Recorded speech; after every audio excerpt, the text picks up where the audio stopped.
日本は自利品になるがなんだかんだ平和で物価も安い。先何十年も幸せに暮らせる可能性を秘めていると思う。いいえ。僕多分地方の高齢者が襲われるのが当たり前になる時代が10年20年で来ると思ってます。で、コンパクトシティ構想って言ってる人たちはそれの賛成派です。コンパクトシティとは何ぞやっていうのは、インフラを維持できる範囲というのを決めますよって話なんですよ。例えばじゃあ東京都で行くと23区のインフラは維持するけど、八王子とか檜原村は知ったこっちゃないよねっていうのがコンパクトシティなんですよ。なので、おっさんに襲われましたって日の丸から電話したとしても、じゃあ調布から向かいますとかで警察が来るのはもう30分後っていう時代になるんですよ。もう地方になってるけどね。なのでそうすると、じゃあ襲って物を奪って車で逃走するっていうのが20分以内にできちゃうと、もう警察来たとしてもなんか暗くて誰だか分かりませんでした。ナンバーも見れませんでした。どこに行ったか分かりません。はい、アウト。で、次の日にはその人たちは飛行機に乗って外国に帰ってます。日本人はそんな悪いことするはずないよっていう価値観で、田舎に住んでる高齢者を襲うようなそんな悪いこと日本人しないよって思ってると思うんですけど、金儲かるんだったら外国人が普通に来ます。これは欧州とかアメリカの考え方です。はい。なので外国人が日本に来るのに、じゃあチケット代払って1人か10万円ぐらい日本に来ましたっていうので、夜中の間に2、3件襲って、でその後帰りのチケットで普通に帰りましたって言って、知りようがないよね。調べようないし逮捕のしようがないよね。貧乏人ばっかりだったらいいんですけど、やっぱり高齢者って結構お金持っちゃってるんですよね。で、タンス預金とかもあったりするので、じゃあ外国人の人たちが当てずっぽうで襲うかというとそうでもなくて、地域で半グレ的な人たちってどの地域にもいて、ここの金持ってそうだよねって当たりをつけていて、で、外国人に言って襲わせて、一通りじゃあ金をもらって、盗んだもんもらって、給料払って、外国人の人は帰ってもらうと。っていう感じで、埼玉県に住んでる半グレの人で、誰が金持ってるかなっていう情報を持ってる人というのが、外国人を単に派遣するという構造になると思うんですよね。ってなるとやっぱり捕まえようないんですよね。じゃあこれどうやって止めるのっていうのの答えないんですよ。なので起こりうるよねっていうのが起きないっていう風に断言できる理由が分かんないんですよね。だってもう起きてるんだもん。フィリピンでルフィと呼ばれる人がコントロールして人を襲っておばあちゃんをバールで現行犯がいるっていうんで、その現行犯が日本人だったから捕まってってなるんですけど、別に儲かるんだったら日本人にやらせなくていいよね。外国人にやらせりゃいいよね。で、じゃあ、ルフィというフィリピンにいる人たちが指令を出したって言ってるんですけど、あれで盗んだ貴金属とかお金とかって誰がもらったんですか？どこに行ったんですか？あれまだ分かってないんですよね。だってフィリピンに持ってけないじゃん、貴金属、現金。なので、現行犯のおばあちゃんが殴る人も持ってないんですよ。盗んだ貴金属と現金はどこに行ったのですか？それをすでに儲かった人が日本のどこかにいるはずなんですよ。僕は半グレかヤクザ系の人とは思ってるんですけど。なので、日本ですでにもう起きてる状況の話を僕はしてるんですよ。で、これが、じゃあ10年後にやりづらくなるですか？やりやすくなりますか？なので、日本の人口が増えて、いろんなところにも日本人がいて、金もあるから警察がいろんなところにいて、なのでそういうことが起きなくなりますという社会にこれからの日本になりますっていうのであれば、僕はその何十年も幸せに暮らせる可能性ありますよって言うと思うんですけど、じゃあ今人口はどんどん減っていって、人の目も減っていって、で、税金払う人も減っていって、じゃあコンパクトシティという形で警察や消防というのも人数減らしていきますよっていう時に、人を襲う犯罪をやる人たちは増えますか減りますか？地方で暮らしている人たちが犯罪に遭う可能性というのは上がりますか下がりますかっていう話で考えればわかるでしょ？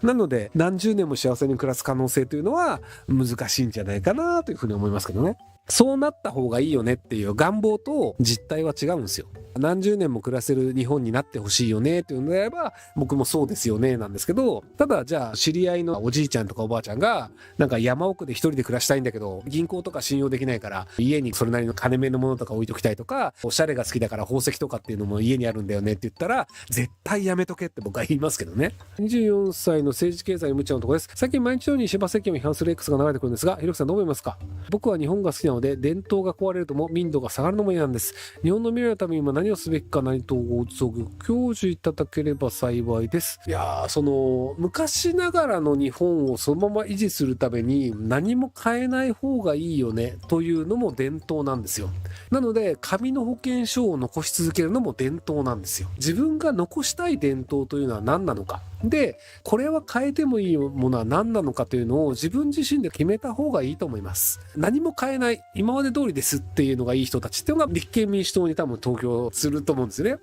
立憲民主党が選挙の後に言ったのが、紙の保険証を維持するっていうのを一番最初に法案として出そうとしてるみたいなこと言ってて、そっちかみたいなのがあったんですけど、でも自民党はデジタルでマイナンバーの保険証を続けるみたいなのがあったりするんですよ。なので何を望むのかっていうのが、その政党ごとにやろうとしてることは違ったりするので、例えば維新は私立でも無償化した方がいいよねっていうのがあって、結果として公立のもともと偏差値高かった高校が定員割れになったりしていて、寝屋川高校だったりとか、昔ながらのいい高校というのの文化というのが失われるというのを維新はやろうとしています。やっています。なので別になんか教育なんか全部知ったこっちゃねえし、別に私立になって公立がどんどん崩壊して、金儲けの私立がひたすらなんかアイドルとかを呼んで人気が出て、でそれに対して税金を払ってアイドルにタダで会えるから私立の学校行ってよかったみたいな思う人たちを増やすっていうのを望むのであれば、別にそれはそれでいいと思うんですよ。自分が何を残したいのかというのによって政党を選ぶっていうのにした方がいいんじゃないかなと思いますけども。真の敵は財務省みたいなのを合言葉にしたムーブメントでは、結局のところ実質権力を持った政権与党によるスケープゴート盛んのガス抜きとして利用されているとしか思えないです。そんなことより自民公明の議席数を減らすことが先月青にさっさと財務省にヘイトを向けて与党から意識をそらしているのが OK ですし、どうしたら気づいてくれますかね。先日名前忘れちゃった、元大蔵省の政治家の方とリハックでお話をするっていうのを西田さんってやったんですけど、片山さつきさんもなぜ日本がこうなのかっていうので、財務省がって言ってたんですよね。財務省が強いからこうなってますみたいな。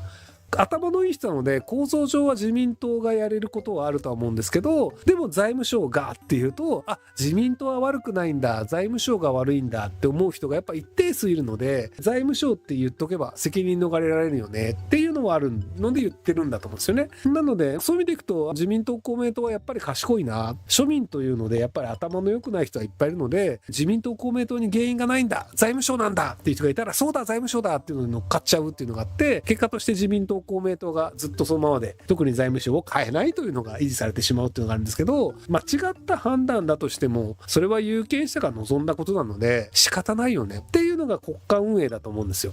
このシステムどうなのみたいな。例えば僕は紙の保険証っていうのはなくせばいいとは思うんですけど、でも紙の保険証が大事だよねと思う人が一定数いるわけじゃないですか。一定数いて、それが仮に過半数だとしたら、僕はそれは有権者が決めることなので、間違ったことやってるし愚かなことをやってるよなとは思うんですけど、でも仕方ないよね。多数決で決めるというのがルールなので、頭の悪い判断をしたとしてもそれは多数決として受け入れるというのが僕は民主主義のあり方だと思うので、なので頭の悪い人たちがデモをやって自民党公明党の批判ではなく財務省が悪いと言って自民党公明党が勝つというのを望んでたとしても、それは有権者の人が判断したのであれば仕方ないんじゃないかなと思います。変えた方がいいよねと変えられるかどうかは別の話なんですよね。なので割となんか日本はこうした方がいいよねとか、こういう社会システムにした方がいいよねというふうには僕は言ってはいるんですけど、こうした方がいいよねとそれができるかどうか、もしくはそれを多数が望むかどうかというのは別の話なんですよね。なのでどちらかというと、僕がこうした方がいいよねと言っても別に日本がそうなる可能性は低いので、自分が望んだ状況に移動できるという自由を持った方がいいなっていう。ドイツの方がいいよねだったらドイツ行くし、オランダの方がいいよねだったらオランダに行くし、アメリカの方がいいよねだったらアメリカに行くしみたいな、自分が快適だと思える状況に移動するというのは僕個人の判断できるので、なのでそういう状況にするというのを僕はやってますと。でただ日本はこうした方がいいよねというのはあるんですけど、でも皆さんは望まないじゃないですか。その結果が今の日本なので、有権者の皆さんが望んだ結果が今の日本なので、僕は有権者の皆さんがそういうの望むんですねであれば、日本で生活し続けるというのはいかがなものなのかなというふうに思ってしまうっていう。労働者じゃなかったら日本ってすごくいい国ですよ。治安もいいし、物価も安いし、飯もうまいし。なので僕日本で住むは全然ありなんじゃないかなと思うんですけど、ただ財産の大半を日本に置くとかはやっぱりやりたくはないですね。経済成長率でいくとやっぱり日本は今は良くなりましたけど、だいぶ低いので、日本に財産を置くと、他の国に比べてだいたい 2% ぐらい目減りするんですよね。他の国だと 3%、4% とかで回せたりするので、そうするとなんで目減りする国の財産を持ってなきゃいけないのっていう。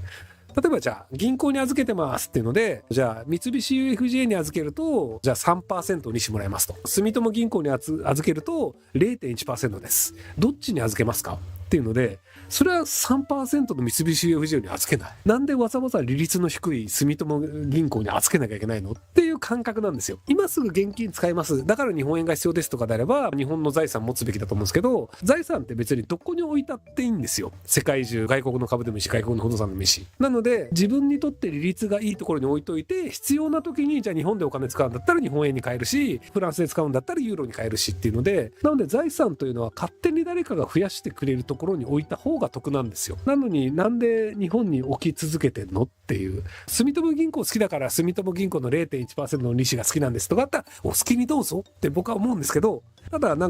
お金が増えるんだったら増える方に置いといた方がよくねっていう。貸金庫に置く人もいるので、貸金庫でも全然いいと思いますけど、はい。三菱 UFJ 大好きだから貸金庫っていう人もいると思います。はい。ご視聴ありがとうございます。今回の動画はこちらからの切り抜きになります。